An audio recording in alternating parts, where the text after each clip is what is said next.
आज दीक्षा समारोह था तो दीक्षा देने लगे हम। बहुत लेट हो गए, लगभग 250-300 लोग थे दीक्षा के। फिर भभूति बांटी, दीक्षा दी, भभूति बांटी।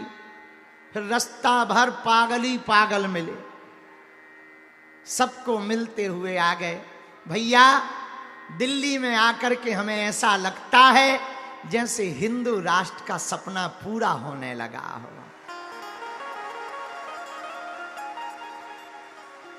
चारों तरफ पागलों की भीड़, चेहरे पे मुस्कुराहट, माथे पे चंदन, जगह जगह बजरंग बली का बंधन, सभी भक्तों का हर जगह हो रहा अभिनंदन। ऐसा लग रहा भारत हिंदू राष्ट्र हो रहा है। वो राम नाम की गूंज, छोटे छोटे बच्चे बेचारे। अभी जब हम मंच पे आए, एक छोटा सा बच्चा कपड़ा का बैग लेके आया। हमने पूछा क्या है? बोले तुम्हारा कुर्ता है। सीधी सरल भाषा। अरे हमने कहा बहुत अच्छा है। हमने अपनी माला निकाली, गले में डाल दी, पटका डाला। जैसे ही हम जाने लगे सोई माला निकाल के बोला ले जाओ अपनी माला। अरे हम कहीं पागल हो? नहीं नहीं, तुम माला ले लो, रख जाओ रख लो। नहीं ले लो। रोने लगा। हमें मन में आया इसी भोलेपन पर हमारे हनुमान जी भी रीझ जाते होंगे।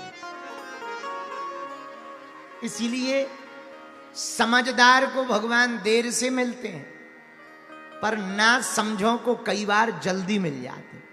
क्योंकि समझदार भगवान की भक्ति दिमाग से करता है, ना समझ भगवान की भक्ति दिल से करता है। इसलिए ज्ञानियों को बड़ी दिक्कत होती है, भक्त को कम। अच्छा, जो बहुत VIP हो उसे सोफा ना मिले तो कितना बढ़िया कथा हो गए, दिमाग खराब हो जाता है। कोई बहुत हम तो अब हमारा काम ही है देखना, और हमारा काम ही है दिल दिमाग पढ़ना। कोई अच्छे पद कद पे बैठा हो, उसे सोफा ना मिले, कोई स्वागत ना करे, मंच पे ना बुलाया जाए, नाम ना लिया जाए, ऐसे दिमाग खराब हो जाते हैं जैसे हमने इनका कर्जा ले रखा हो। आओ आओ आओ आओ आओ। और भोले भगत जो बिना अभिमान के हैं, वो ऐसे आते हैं पूछो मत। हमारा तो भैया जी रोने लगता है आप लोगों की भक्ति देखकर।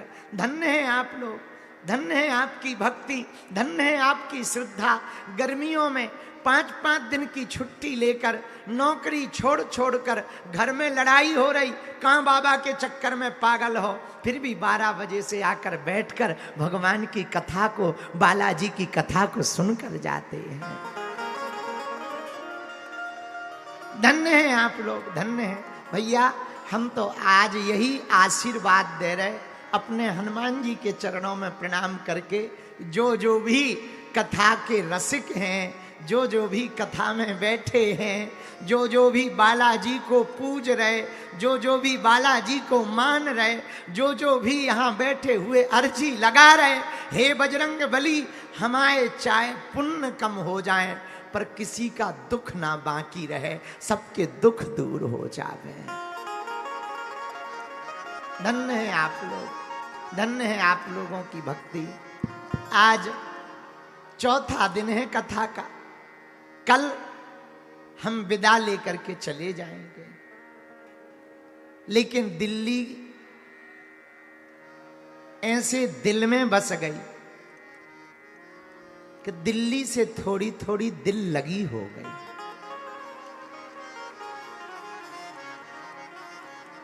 पहले साल भर में एक बार कथा देते थे दिल्ली में, अब हमने सोच लिया है अलग अलग कोने में 6-6 महीने में एक बार कथा देंगे,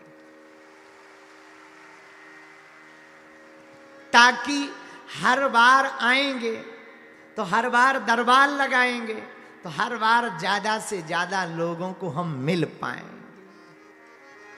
भैया जो आगे बैठे वो भी हमारे अपने हैं, बुरा न मानना, लेकिन एक बात बोले, सेवादारों से भी, सेवादार हमारे सब अच्छे हैं, लेकिन एक कमी है, कई बार हम देखते हैं ये उनको ज्यादा इज्जत देते हैं जिनकी ऑलरेडी इज्जत है।